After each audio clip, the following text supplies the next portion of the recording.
యుద్ధం మిగిలే ఉన్నది ఆర్మూరులోన, సిద్ధం గమ్మన్నాడు మన రాకేశల్లా.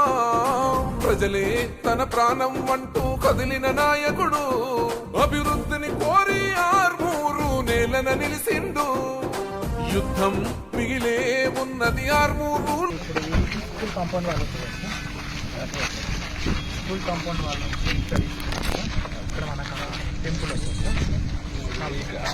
అవుతారు నర్సరీ అవుతే మన స్కూల్ కాంపౌండ్ వాళ్ళు ఆ కాంపౌండ్ వాళ్ళ నర్సరీ ఉంటుంది 7 సర్కిల్ అంటారు చిన్న కొంచెం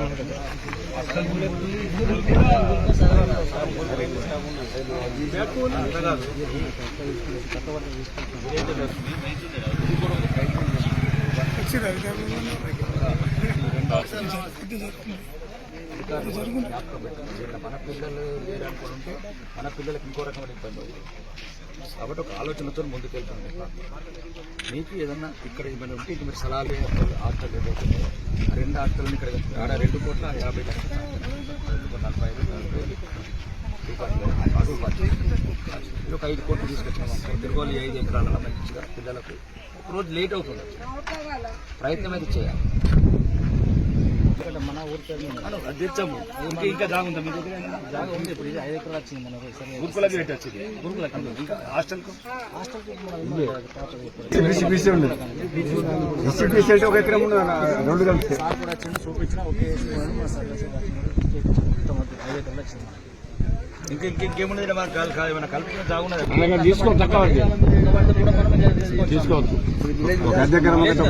తీసుకోవచ్చు. తక్కువ పడితే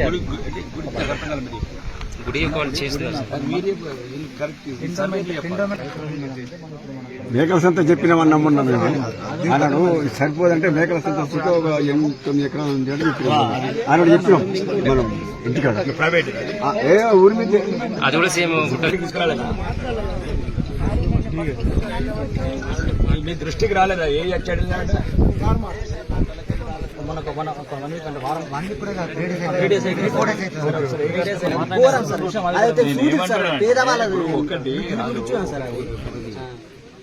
అదైతే మరీ ఘోరం.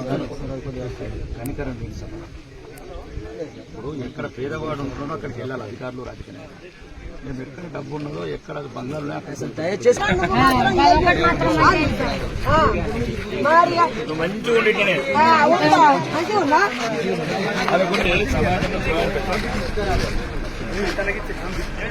కాలనీ ఏంటండి? కాలనీ చాలా మంది 100 మంది ఉంటారట ఇక్కడ. ఇందిరమ్మ కాంగ్రెస్ పేదల కాలనీ.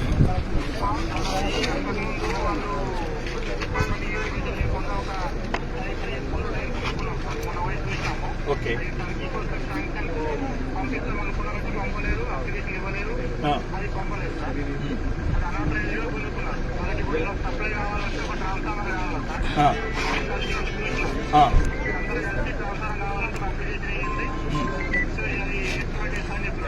మీరు ఇమ్మీడియట్లీ ఇప్పుడు కాలనీ కాబట్టి మనం అవసరం ఎస్సీతో మాట్లాడతారు. ఇప్పుడు మనం ఏ రకంగా, ఎందుకంటే ఇప్పుడు మనకు కట్టకుండా అంత పేదోళ్ళే కదా, దీనికి మనకి ఏమైనా ఆప్షన్స్ ఉంటే ఎస్సీ గారితో మాట్లాడదాం.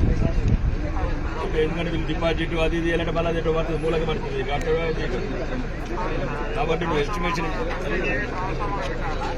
ఎంత అవుతుంది అంటే ఇప్పుడు మనం ఎట్లా ఎస్సీ గారు అనుకుంటే అవుతుందా కలెక్టర్ గారికి చెప్పాలా? ఎవరికి చెప్పాలా? నువ్వు అది మొత్తం రెడీ చేసి ఎస్టిమేషన్ చేసి నాకు రేపటి వరకల్లా ఇచ్చేయు. రేపటి వరకల్లా దీపక్ ఫోన్ చేయు, ప్రపోజల్స్ అని పెట్టేసి రేపటి వరకు నాకు సాయంత్రం వరకు నేను కలెక్టర్తో మాట్లాడుతాను, ఎస్సీతో మాట్లాడుతాను.